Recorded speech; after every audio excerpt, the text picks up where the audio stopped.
Hello everyone, welcome to जमजम। आज discuss करेंगे कक्षा 9 का भौतिक विज्ञान का फर्स्ट चैप्टर है गति। ओके, फर्स्ट चैप्टर क्या है? गति। और उसमें फर्स्ट टॉपिक है गति एवं उसके प्रकार। ये हम लोग डिस्कस करने जा रहे हैं। तो अब गति मतलब होता क्या है? गति मतलब होता है समय के साथ स्थिति परिवर्तन को गति कहते हैं। इसका मतलब क्या है? स्थिति परिवर्तन को गति कहते हैं। इसका मतलब क्या है कि सपोज दैट अगर ये कीजिए, इमेजिन कीजिए कि ये क्या है, एक कार है।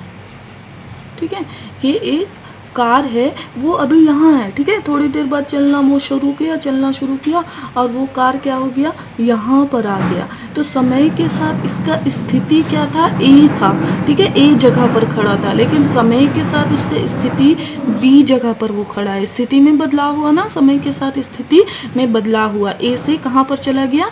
बी पर चला गया। तो ये क्या कहेंगे कि ये वस्तु क्या कर रहा है?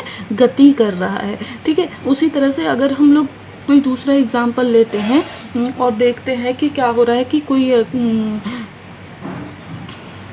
चींटी है, यहाँ पर थी तो चलना शुरू की और फिर क्या हुआ, यहाँ पर पहुँच गए। तो समय के साथ इसकी स्थिति में परिवर्तन हुआ। इसका स्थिति पहले यहाँ था, फिर बाद में क्या हो गया, यहाँ चला गया। तो ये क्या हो रहा है? ये चींटी क्या है? गति कर रही है। अब गति के उदाहरण अगर हम लोग देखते हैं तो उदाहरण बहुत सारे हैं, जैसे कि चलती हुई गाड़ी, मछली तैर रही है, हम लोग बोलते हैं ना मछली तैर रही है, मक्खी उड़ रही है, या फिर क्या हो रहा है कि पूरा दुनिया घूम रहा है, जिससे कि मौसम में परिवर्तन हो रहा है। और हवा की गति को हम लोग कैसे देखते हैं? हवा की गति को पेड़ पौधे के पत्तियों के हिलने की वजह से हम लोगों को पता चलता है कि हवा भी इधर से उधर चल रहा है, या पेड़ पौधे की पत्तियां भी इधर उधर गति करती हैं। ठीक है, या फिर जो हमारे नसों में क्या हो रहा है, खून बह रहा है, ब्लड बह रहा है, तो वो भी क्या हो रहा है, गति कर रही है। तो इस तरह से गतिमान वस्तुओं के बहुत सारे एग्जाम्पल है। तैरती हुई मछली, पक्षी और गाड़ी, ये सब क्या गति कर सकते हैं। लेकिन विराम वस्तुएं जो जिसकी स्थिति में कोई भी परिवर्तन नहीं आ रहा है, उसको हम लोग क्या बोलते हैं, वो विराम अवस्था में है। जैसे बिल्डिंग। ठीक है, बिल्डिंग, आपका घर तो एक जगह रुका हुआ है ना, वो इधर से उधर नहीं जा रहा है, तो वो क्या है, विराम अवस्था में है। ठीक है, आपके रूम का बेड या बुक्स, ये सब क्या है, विराम वस्तुएं हैं। अब हम लोग देखते हैं कि गति के कौन कौन से प्रकार होते हैं। गति का प्रकार में सबसे पहले है सरल रेखीय गति। सरल रेखीय गति किसे कहते हैं? जो एक सरल रेखीय, नाम से ही पता चल रहा है, सरल मतलब सीधा, रेखा मतलब एक सीधी रेखा। ठीक है, एक सीधी रेखा पर चलने वाली गति को हम लोग क्या बोलते हैं? सरल रेखीय गति। जब कोई गाड़ी है वो एक सीधी रेखा पर चल रहा है, ठीक है, ये कोई गाड़ी था जो एक सीधी रेखा पे चल रहा है, तो हम लोग बोलेंगे इस गाड़ी की गति क्या है? सरल रेखीय है। ठीक है, वृत्तीय गति, वृत्त मतलब क्या होता है? वृत्त मतलब ये, ठीक है, वृत्ताकार, एक वृत्ताकार अगर पथ है तो उसमें गति को हम लोग क्या बोलते हैं? वृत्तीय गति। वृत्तीय गति जैसे घड़ी के सुई जो होता है वो क्या होता है? गोल गोल घूमता है, तो उसकी गति क्या है? वृत्तीय गति। ठीक है, अब घूर्णन गति, बहुत सारे लोग कंफ्यूज होते हैं, वृत्तीय गति और घूर्णन गति को एक ही बोल देते हैं, लेकिन वृत्तीय गति और घूर्णन गति दो अलग अलग चीज है। घूर्णन गति क्या होता है? जब कोई वस्तु अपने अक्ष पर घूम रहा है। ठीक है, जैसे हम लोग ये पेन को एग्जाम्पल अगर देख रहे हैं तो ये क्या है, ऐसे ऐसे करके हम लोग घुमा रहे हैं इसको, तो ये अपने एक अक्ष पर ही घूम रहा ना, तो इसको हम लोग बोलेंगे घूर्णन गति। इसका अगर उदाहरण देखें तो इसका उदाहरण होता है जैसे लट्टू। घूर्णन गति का एग्जाम्पल क्या है? लट्टू की गति। या फिर पंखा देखते हैं तो क्या होता है, वो उसमें एक डंडा ऐसे लगा हुआ रहता है और उसी में वो क्या होता है, वो फैन घूमते रहता है, तो वो अपने अक्ष पर ही घूमता है, इसलिए वो क्या हुआ, घूर्णन गति। अब दोलन गति का एग्जाम्पल क्या है?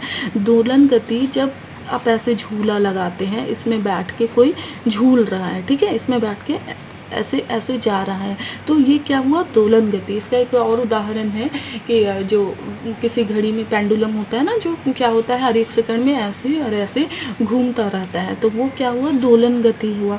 तो ये सारे सब उदाहरण हैं गति के।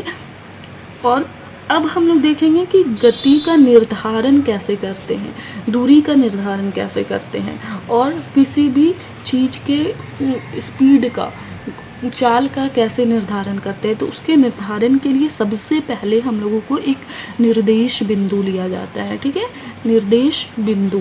अब ये निर्देश बिंदु क्या है? निर्देश बिंदु मतलब होता है, एग्जाम्पल्स हम लोग समझते हैं, जैसे ये क्या है, इमोजी है। अब ये बड़ा है या छोटा है, नहीं समझ में आ रहा है, ठीक है, कोई लोग बोलेंगे बड़ा है, कोई छोटा है, लेकिन अगर हम दूसरा इमोजी बना दे, अब ये इमोजी बड़ा है या छोटा है, ऑफकोर्स आपका जवाब होगा कि ये छोटा है, लेकिन किसकी तुलना में? इसकी तुलना में, मतलब इस इमोजी का अभी निर्देश क्या है, ये, इसकी तुलना में ये छोटा है, लेकिन ये छोटा है। लेकिन अगर हम लोग बात करते हैं, अब अगर इसकी तुलना में अगर देखें तो ये बड़ा है, तो हम लोगों को एक फिक्स्ड पॉइंट लिया जाता है जिसके अनुसार हम लोग बोलते हैं कि कोई चीज़ बड़ा है या छोटा है। दूरी की केस में बात करते हैं, सपोज के क्या है, स्कूल है, ठीक है, स्कूल है। अब ये स्कूल में अगर हम लोग देख रहे हैं कि सलमान के घर से स्कूल की दूरी कितना है, 2 किलोमीटर, लेकिन यहाँ पर निर्देश बिंदु क्या है, सलमान, ठीक है। लेकिन अगर हम लोग दूसरा देख रहे हैं, रवि है, सपोज दैट रवि, अब रवि के घर से स्कूल का दूरी है 3 किलोमीटर। ये क्या हुआ, निर्देश बिंदु बदल गया ना। निर्देश बिंदु पहले सलमान का घर था, फिर उसके बाद क्या हो गया, रवि का हो गया। तो सबसे पहले हम लोग निर्देश बिंदु का निर्धारण करते हैं और उसी से, वहीं से हम लोग क्या करते हैं, दूरी का मापन शुरू करते हैं। ओके, ये समझ में आया? इसको हम लोग एक बार जल्दी से रिवाइज करते हैं कि गति एवं उसके प्रकार, समय के साथ स्थिति परिवर्तन को हम लोग गति कहते हैं। कुछ वस्तुएं विराम अवस्था में रहती हैं, कुछ वस्तुएं गतिमान अवस्था में रहती हैं। जो स्थिति में परिवर्तन कर रही हैं वो गतिमान वस्तुएं होती हैं। गति के बहुत सारे प्रकार होते हैं, उसमें से कुछ प्रकार है सरल रेखीय गति, जो एक सरल रेखा पर चलती है उसको हम लोग सरल रेखीय गति कहते हैं। वृत्तीय गति जो एक वृत्ताकार पथ पर चलती है उसको हम लोग वृत्तीय गति कहते हैं। घूर्णन गति किसको बोलते हैं, जो अपने अक्ष पर घूमती रहती है, जो अपने अक्ष पर घूमती रहती है, जैसे लट्टू या फिर पंखा, तो इसको हम लोग घूर्णन गति कहते हैं। दोलन गति, जिसकी गति इस तरह से होती है, वो क्या होती है, दोलन गति।